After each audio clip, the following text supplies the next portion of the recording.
Hey, everybody. Welcome into the back room. I'm Andy Ostroy. We have New York Times reporter David Enrich with us today. We'll chat with David in just a second. But first, thanks for tuning in. We appreciate you listening, and we'd love to hear your comments. So email us at backroomandy@gmail.com and or post on our social media, and we'll read some feedback next time. And if you like the podcast, please rate and review and follow or subscribe, and you'll be notified every time we post a new episode. So David Enrich is the business investigations editor at the New York Times and the best-selling author of Dark Towers and Servants of the Damned. The winner of numerous journalism awards, he previously was an editor and reporter at the Wall Street Journal. His first book, The Spider Network, How a Math Genius and Gang of Scheming Bankers Pulled Off One of the Greatest Scams in History, was shortlisted for the Financial Times Business Book of the Year award. His new book is Murder, the Truth, Fear, the First Amendment, and a Secret Campaign to Protect the Powerful. David, welcome into the back room. Thanks for having me. So before we get into the book, I have to start with the Trump tariffs. That's the big news of the week. The stock market is crashing. JP Morgan this morning raised its global recession risk from 40% to 60%. We are in some seriously uncharted territory here, aren't we? Yeah, these are crazy times. I'm very bad at predicting things that might happen in the future, but it seems likely our prices are going to go up. And for anyone who has a 401k, I would not recommend looking at your portfolio right now. I'm certainly trying not to. Yeah, not so much in terms of predictions, but just as a matter of policy. Do you see any kind of cohesive, strategic rationale behind anything this administration is doing with regard to these tariffs? I mean, I don't know. It's kind of hard for me to tell. Like, I think the argument I've heard out of the White House, and I'm sure you have as well, that I'm not sure I really believe, but this is supposed to be a form of leverage that will get other countries to kind of come begging with them making lots of concessions in order to get the tariffs either lifted or reduced. I've heard some speculation that maybe the idea is to exert power over corporate America and to get them kind of begging on their knees to get exemptions and breaks on specific types of products or industries, things like that. I really never can tell, though, with Trump. And this goes back, 10 years now, how much of what he is doing is something that he has just decided he's going to do and then creates justifications and rationales for after the fact, or how much of this is really he's actually got a clear plan. I'm a little skeptical of it being a clear plan just based on the data that they produced the other night with the specific tariff rates for specific countries that were, obviously some of those countries were like hardly even countries at all. And the data that they produced, the White House seemed to not even fully understand that the data was based on a very simple equation. And they had all these like Greek symbols that they were trying to make it seem more sophisticated than it really was. But at the end of the day, it was just like a very simple and kind of random ratio. So I don't know, man. It's crazy times, as I said. Yeah, they're tariffing islands that are not inhabited by anything but penguins. I mean, I don't mean to make light of it, but if the question is there any strategic thought being put into this, that might be an answer right there. Maybe they know something we don't know. Who knows? Penguins, we all love penguins. Yeah. Who doesn't love a good penguin? All right, let's talk about the book. It's called Murder, the Truth, Fear, the First Amendment, and a Secret Campaign to Protect the Powerful. It's about free speech, the media, the Supreme Court, the legendary New York Times versus Sullivan decision on public figures and defamation. Talk about Sullivan and the importance of this subject matter right now.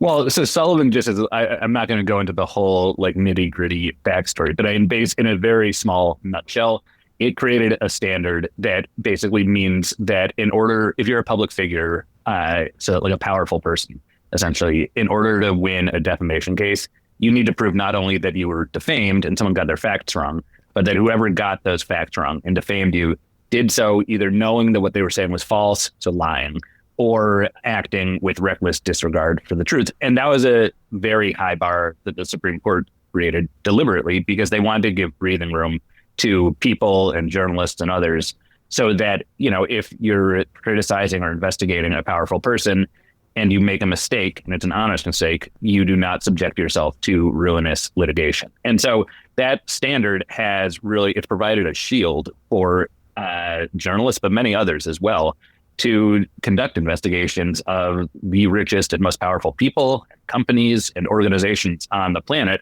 and to do so without worrying that an inadvertent mistake is going to doom them. And again, I think it's very easy to just see this as something that protects journalists and the mainstream media, but it's really not. And I think that's kind of one of the most important things for the public to realize is that this protects you. If you are, circulating a petition against a local real estate development, it protects you if you leave a nasty restaurant review on Yelp and you get a fact wrong.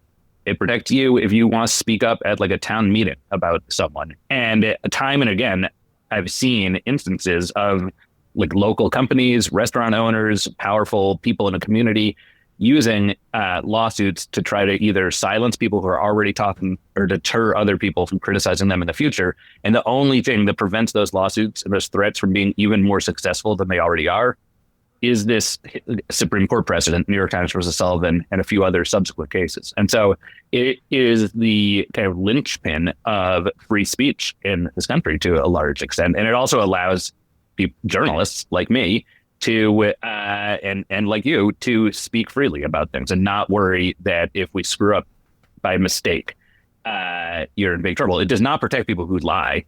And if you're lying, there is no legal protection for that. You cannot defame people deliberately. And but if the mistake is accidental and you did not have good reason to know that what you were saying was false, you have a pretty solid measure of protection under the First Amendment. The title of your book is really powerful. It's very stark. It's incredibly dramatic. What was the thinking behind this specific use of these words, murder the truth? Are you hoping with this book to really sound major alarm bells? Yeah, I am. And the funny thing here is that I started writing this book in 2022. And, at the time it was Biden was president. Trump was still, he was kind of beginning to mount his comeback, but he was still pretty radioactive in a lot of circles. And so when I embarked on this project, I did not anticipate that it would be publishing at the dawn of the second Trump presidency, much less that presidency would be a launch pad for all sorts of really quite radical actions by the White House. But I still thought it was a really important issue and something that, what I'd been, the genesis of this for me is that I work at the New York Times. I managed a small team of investigative reporters. And it seemed that basically every time we were investigating a powerful individual or company or organization, we were on the receiving end of kind of a barrage of legal threats and occasionally litigation. And the Times is pretty well equipped to handle that, but it got me wondering what that would be like if you worked at a smaller news organization or were an independent journalist, like with a Substack or, a YouTube channel. And so I just started fanning out across the country, talking to independent journalists, local news outlets, people like that. And I was hearing these horror stories. And it occurred to me as I began kind of reporting this out, that there's already this kind of quiet form of censorship going on around the country where powerful people, whether it's the president or like a mayor or police chief or like a local real estate developer, are managing to get people to basically to shield the truth from coming out, to murder the truth. And I thought that was kind of an evocative title and a powerful title. And I also thought that I don't think it's an overstatement. I think that is what is happening in a lot of parts of the country right now. The powerful people at the national, state, local level, international level as well, are seeking to prevent people from revealing their secrets. And even with the constitutional protections that we have in place, they are increasingly being successful. Talk about the foundational role in all of this of billionaire oligarch Peter Thiel.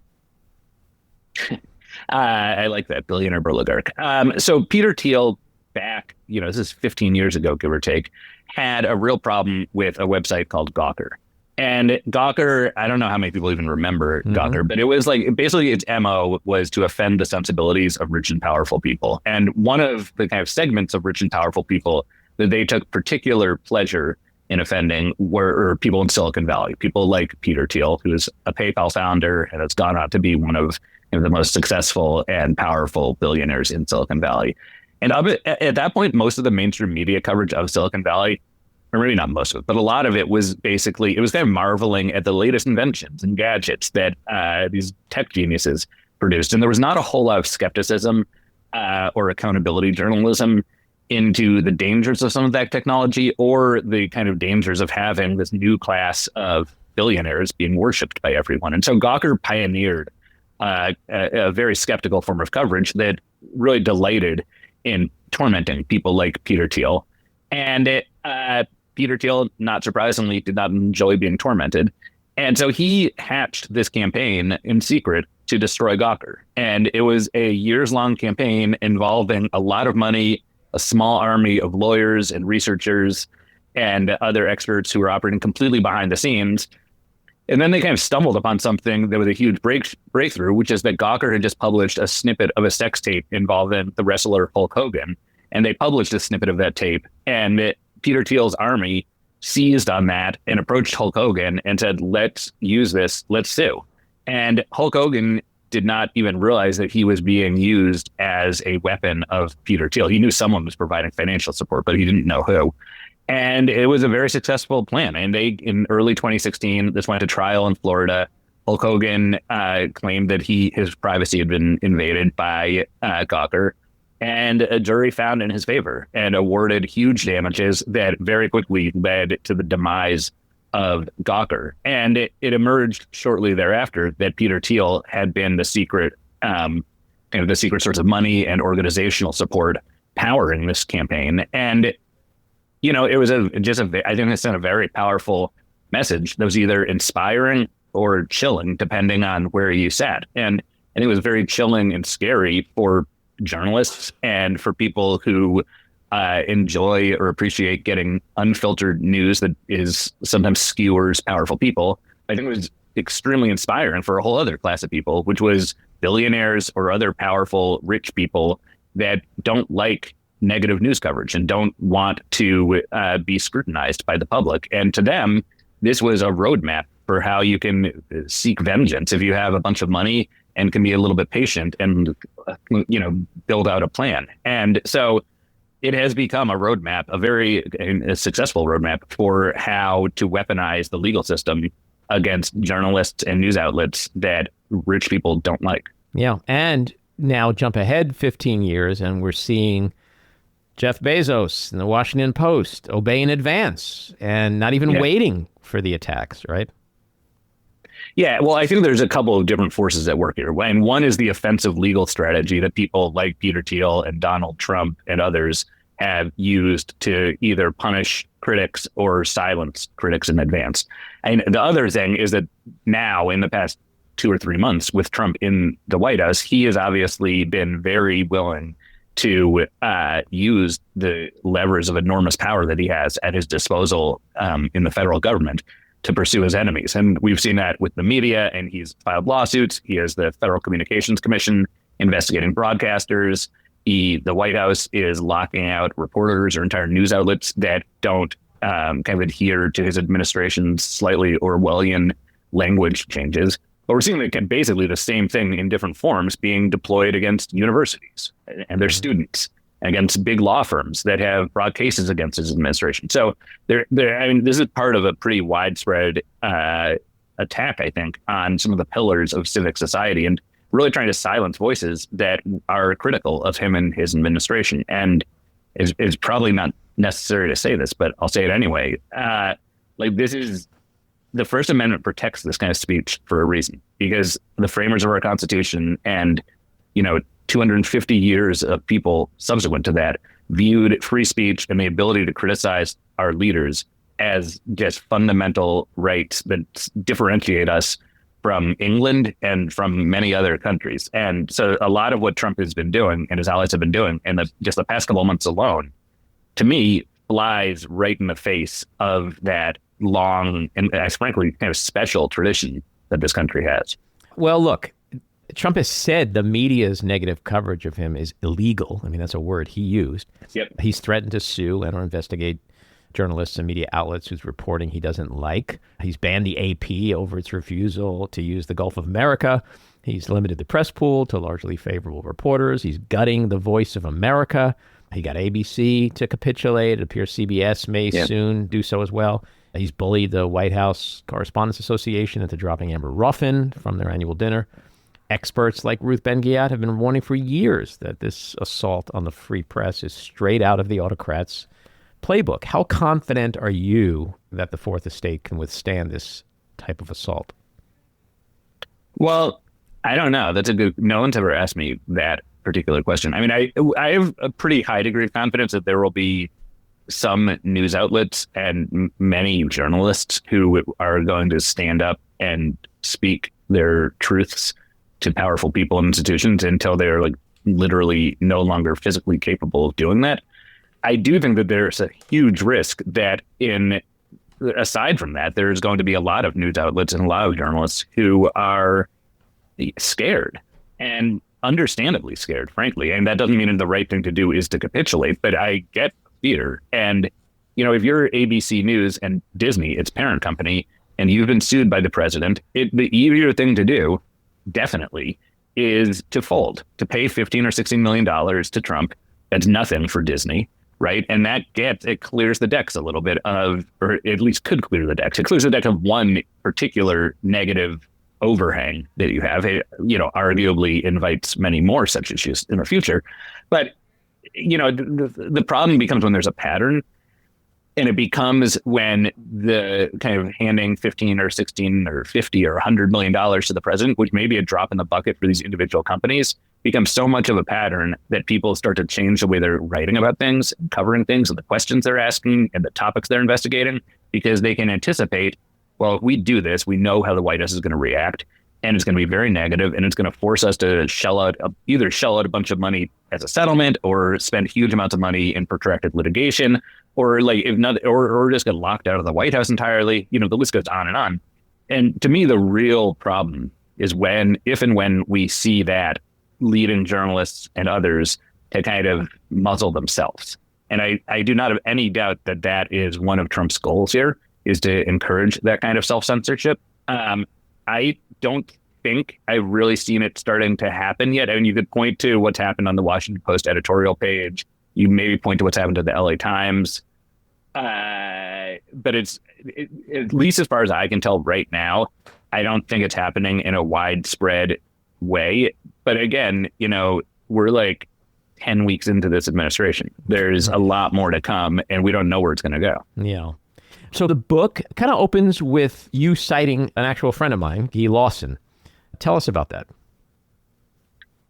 Well, Guy Lawson is a journalist who was the author of a book. It was a book that became the basis for a very popular Jonah Hill movie, War Dogs, which is the story of these like stoners from Miami Beach who become international like weapons traffickers. Basically, it's a fantastic story. It's actually a really good movie as well, I think. There's a small character in the book who's not even in the movie, whose name is Shkelzen Berisha.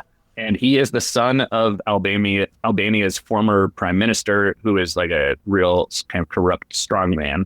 And the younger Berisha has a kind of a cameo in the book because he's at I don't even need to go into the details, but the book basically accuses Berisha, the younger Berisha, of being involved in illicit weapon sales and being potentially connected to organized crime in Albania. And those are things that Berisha steadfastly denies, but that Lawson in his book provides very compelling evidence that it is true. And he's relying on the work of other journalists, on leaked government cables, and official reports in countries, including Albania, to make those allegations.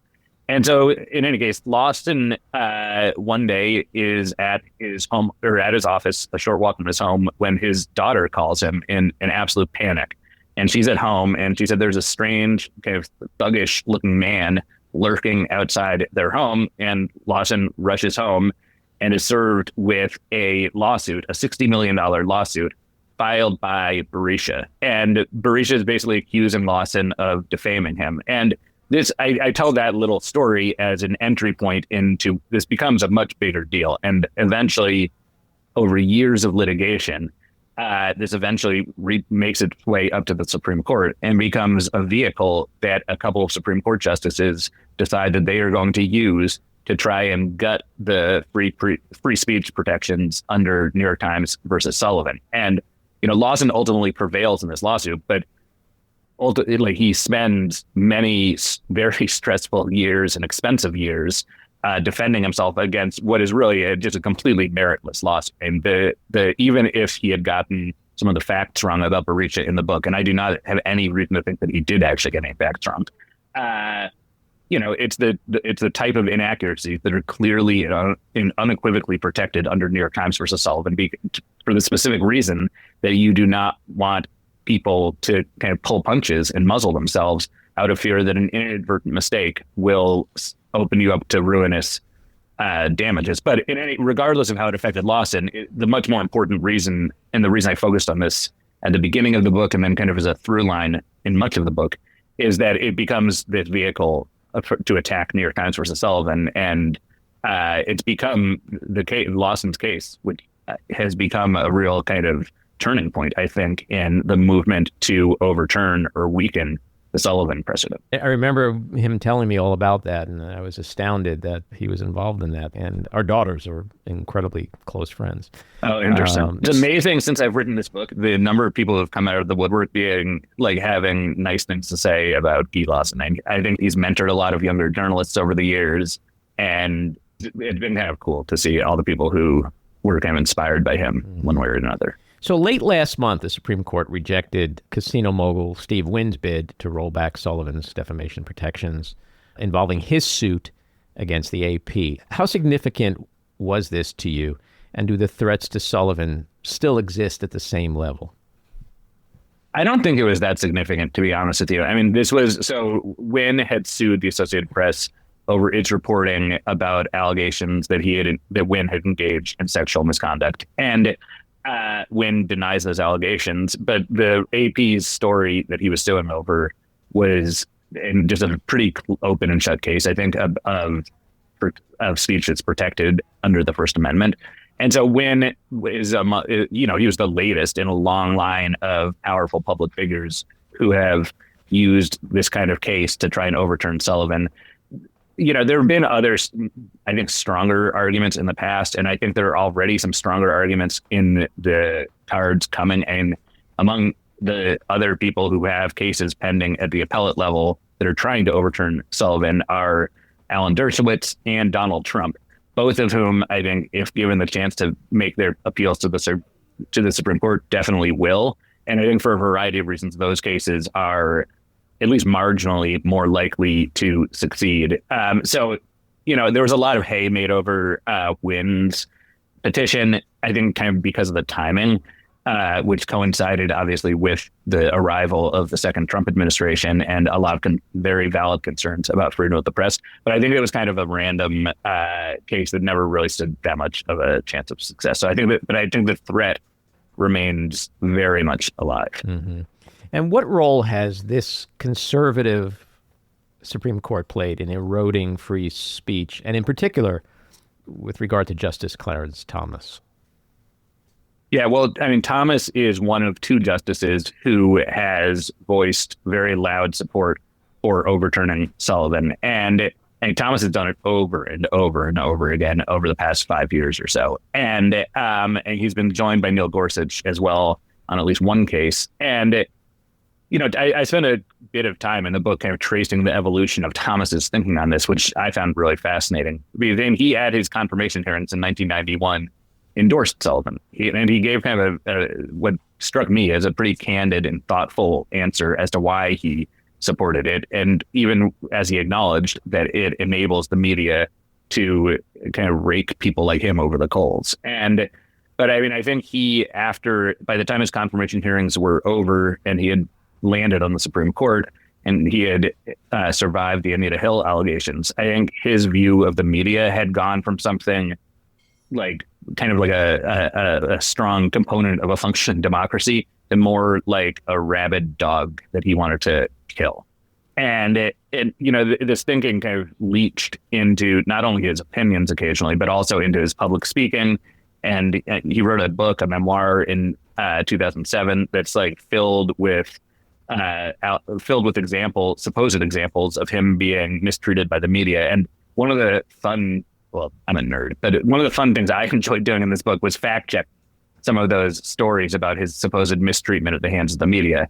and they just turned out not to be true.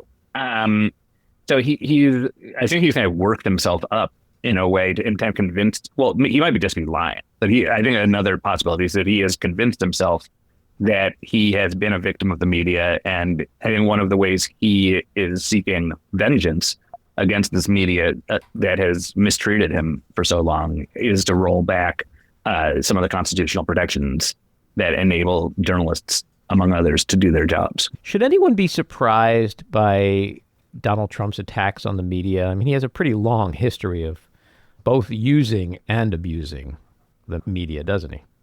Yeah, I mean, I always tell people and always hear other people telling people, like, nothing should surprise you about what Donald Trump does. And yet I find myself constantly surprised, despite knowing maybe that I shouldn't be. I mean, I think it's actually good to be surprised because, there's nothing normal about going after targeting individual journalists when you're the president of the United States. There's nothing normal about claiming that it is illegal to do certain types of reporting or that certain reporters are traitors because you don't like stories they wrote. There's nothing normal about, as president of the United States, filing lawsuits against news organizations. These are not normal behaviors, and they've become normal in the Trump era. But that is, in the Biden administration, in the Obama administration, in either of the Bush administrations or the Reagan administration, this type of behavior would be a huge scandal. And we've kind of defined our standards down enough, I think, as a country right now that it seems like, oh, yeah, of course he's going to do that. But it's really not normal and I think quite dangerous at times. And I'm concerned that some of this incendiary rhetoric that people like Trump and Elon Musk are using against individual journalists is going to spill into the physical realm at some point. And he is more or less inviting people to take action against journalists, and litigation is bad and scary. But I document in the book, there's been a handful of cases over the past few years where this stuff does spill into the physical realm and journalists get attacked, their homes get vandalized. And I don't know, I hope I'm wrong about that, but I am a little bit concerned that at some point this is going to turn into real, actual physical violence. Does that concern get lessened at all, given what we're seeing now in the wake of his tariffs and trade wars, where one could and should presume that the average Joe, or I'll say the average wall-scaling January 6th Joe, is sitting at his kitchen table right now going, holy shit. I got to work. I got to work another 5 years. I'm not sure I'm going to be able to afford groceries. I was about to buy a car or whatever.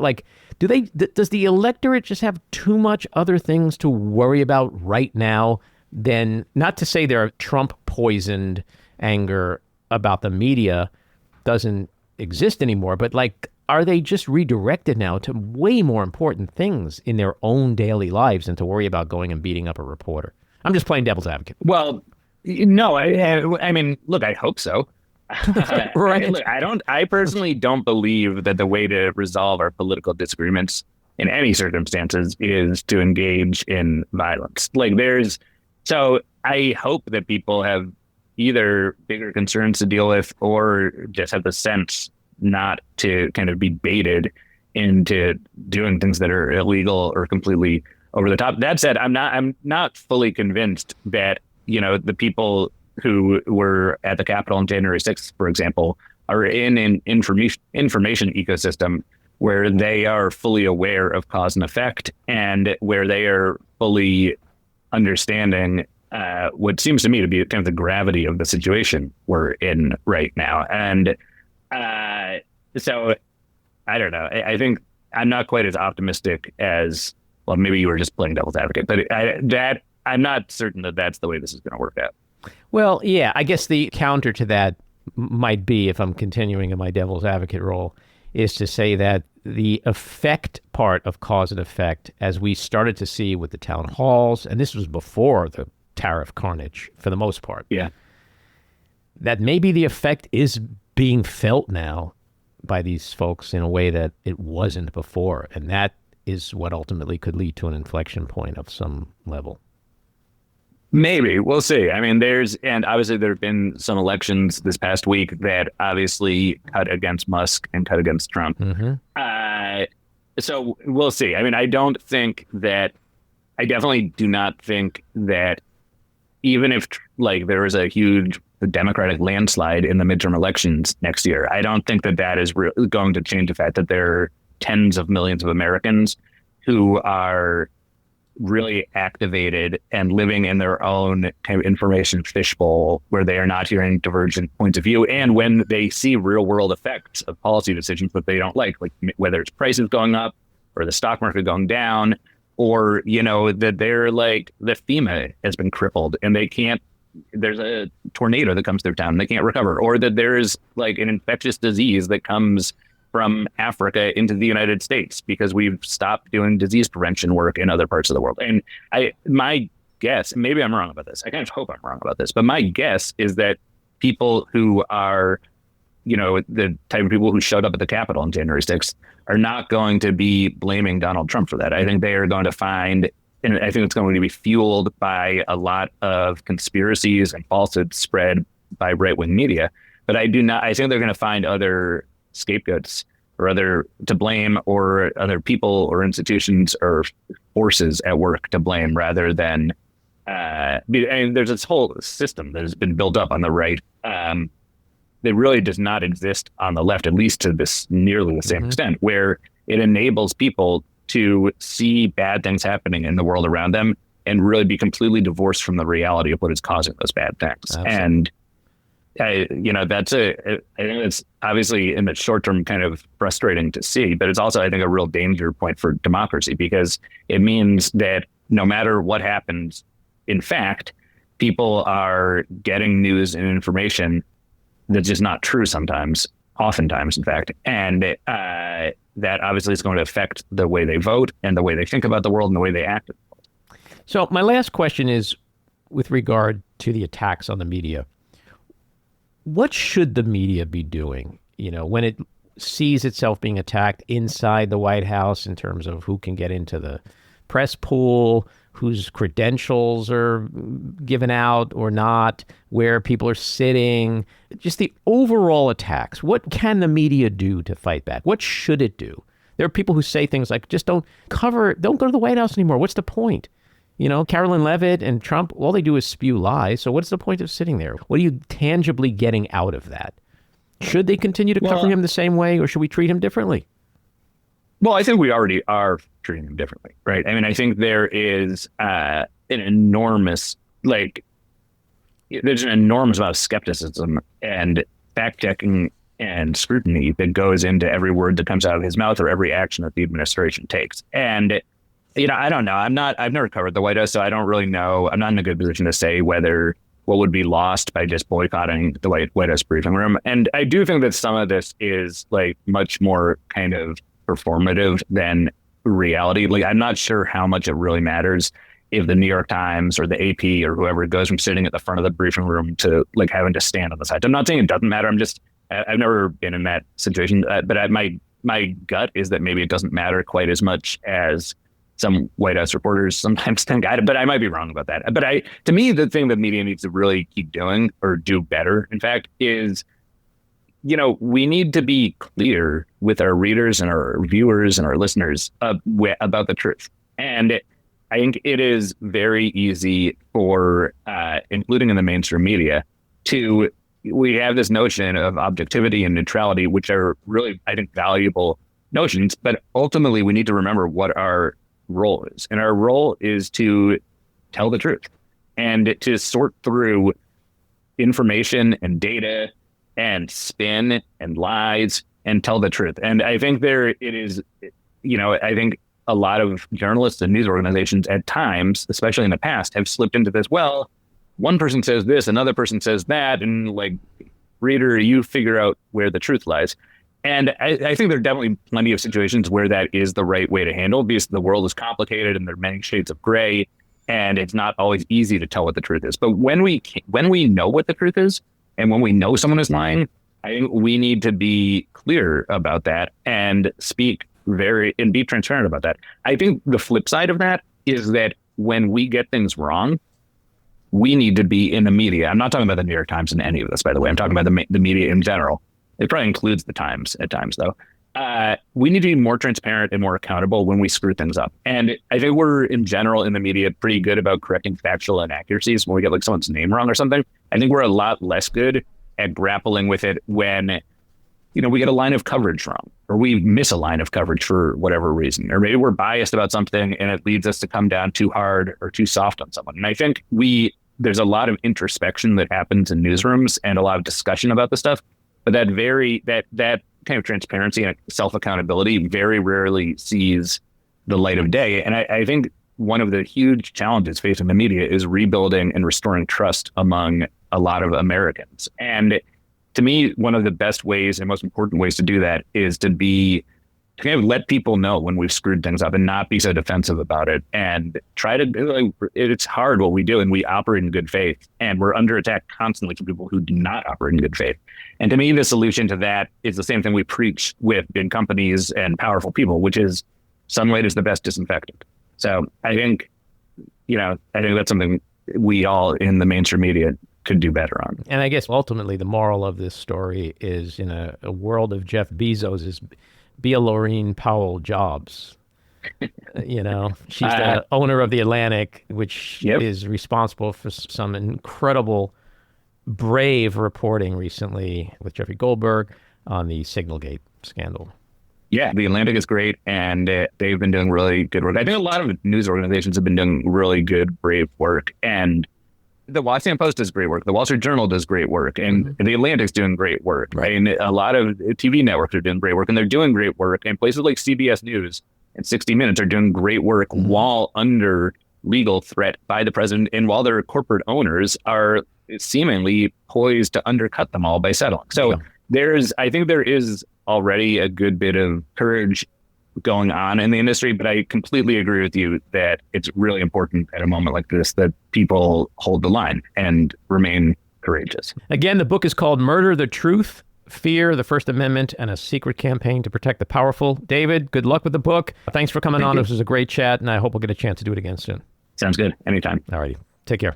This episode of The Back Room was edited and produced by me, Andy Ostroy. It was co-edited and co-produced by Maddie Rosenberg, and co-produced by Jen Hammoud. Our theme song was composed by Andrew Hollander, and our logo was designed by Cricket Langell. And special thanks to Patricia Wind. Please take a moment to rate and review the podcast, and also follow or subscribe. Until next time, keep your eyes on Washington, Hollywood, and your own backyards, and have a great week.